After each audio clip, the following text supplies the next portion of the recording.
Bună ziua! Bine v-am regăsit! Astăzi vom face prăjitură cu foi de napolitană și cremă de caramel.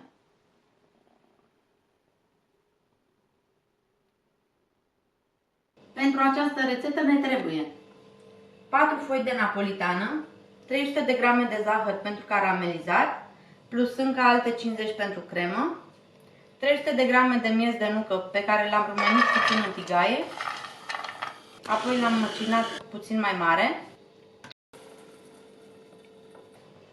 200 de grame de unt cu 82% grăsime, 5 ouă, o esență de rom, 5 grame de sare, cam o linguriță. Prima dată caramelizăm zahărul, pe care îl punem într-o crățicioară și îl lăsăm până ce se topește, amestecând. Avem grijă să nu-l ardem. Îl lăsăm până ce capătă o culoare aurie. Amestecăm în el periodic.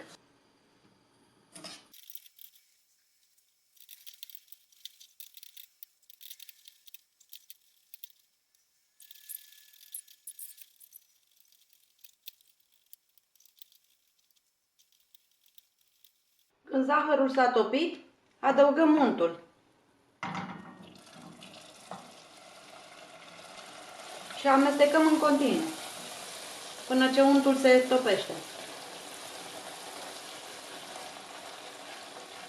Caramelul are tendința să se întărească, însă se va topi imediat. Untul s-a topit, acum adăugăm nuca și amestecăm.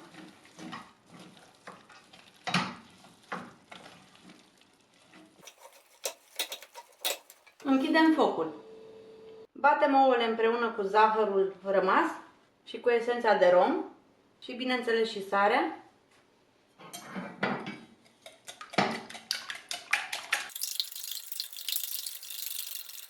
Și le punem peste crema formată, peste caramel. Amestecăm bine.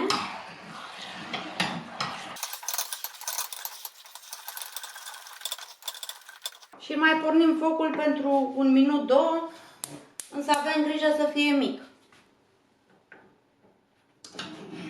Și amestecăm în continuu. Pentru ca ouăle să se gătească și ele foarte puțin. După 2 minute, închidem focul și lăsăm crema să se răcurească. Nu lăsăm să se răcească foarte tare pentru că se va întări și nu vom mai putea întinde. Crema s-a mai răcorit și în același timp s-a și întărit un pic. Acum o punem peste foi. Nu o lăsăm mai mult pentru că se va întări și nu o putem întinde bine, cum am zis și mai devreme.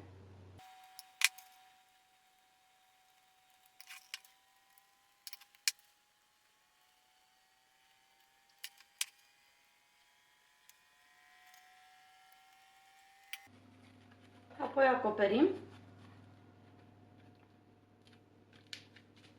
cu cea de-a doua foaie și la fel punem și pe aceasta umplutură și nivelăm bine.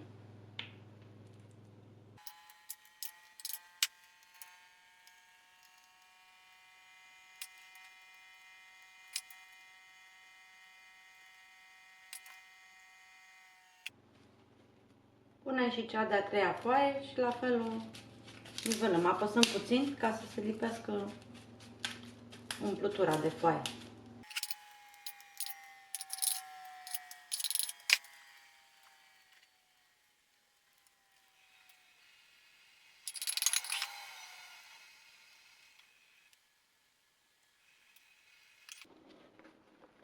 Punem ultima foaie pe care o lăsăm așa, nu mai punem cremă și apăsăm bine.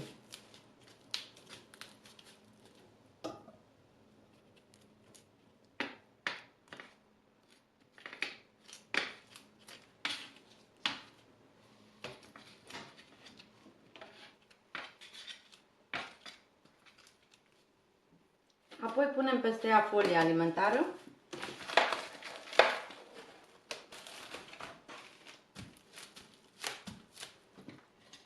peste ea punem ceva greu ca să stea apăsată. Apoi o luăm și o punem la rece pentru câteva ore.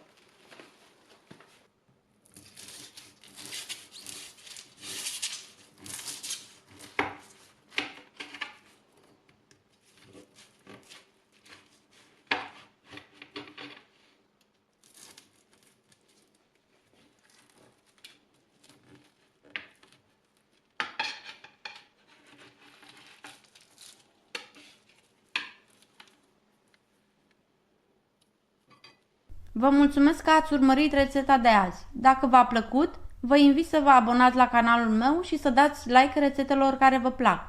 Pentru dumneavoastră este gratuit, dar pentru mine înseamnă foarte mult. Vă doresc o zi minunată!